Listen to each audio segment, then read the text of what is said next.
L'euro vaudrait-il trop cher? Mario Draghi, le patron de la Banque Centrale Européenne, commence à se poser la question publiquement. Peut-être a-t-il enfin vu ce graphique qui a été élaboré il y a plus de 20 ans et qui relate des faits qui se sont passés, eux, il y a près d'un siècle, puisque nous commençons en 1929 pour aller jusqu'en 1937. Alors de quoi s'agit-il? C'est la production industrielle dans les pays développés de l'époque. Nous en avons 5 et nous allons voir maintenant ce qui s'y est passé. En noir, nous avons cette production industrielle, on a en bas 100 en 1929, cette production industrielle avant la dévaluation de la monnaie du pays concerné. Et puis ensuite en couleur, ce qui s'est passé après. Alors nous allons commencer par le Japon, le premier pays à avoir dévalué. Sa production diminue encore un peu après et puis ça remonte.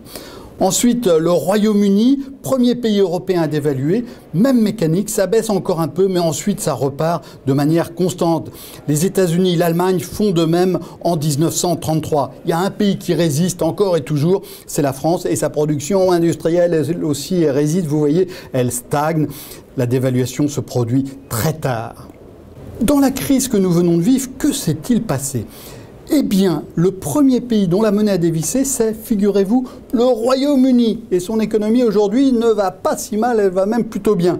Et puis les États-Unis, eux aussi, le dollar s'est déprécié. La France, elle, qui est dans la zone euro, eh bien, n'a pas dévalué sa monnaie et elle va moins bien que ces deux pays. Le Japon, lui aussi, s'y est mis. La France, en revanche, elle, eh bien, sa monnaie, l'euro, n'a pas dévalué et sa production n'est pas très brillante aujourd'hui.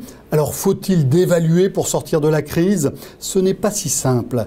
Dans les années 30, une simple décision politique suffisait à provoquer la dévaluation. Le gouvernement décrétait que sa monnaie valait moins d'argent en or. C'était une décision administrative. Aujourd'hui, une dévaluation, elle se produit seulement sur les marchés. Il faut donc convaincre les investisseurs que sa monnaie devrait valoir moins. Pour ça, il faut faire un peu n'importe quoi. C'est ce qu'ont fait les Américains en imprimant des milliers de milliards de dollars.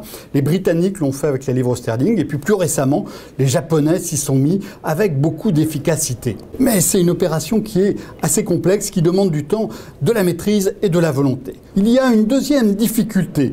Dans les années 30, la production industrielle représentait une part très importante de la production d'un pays.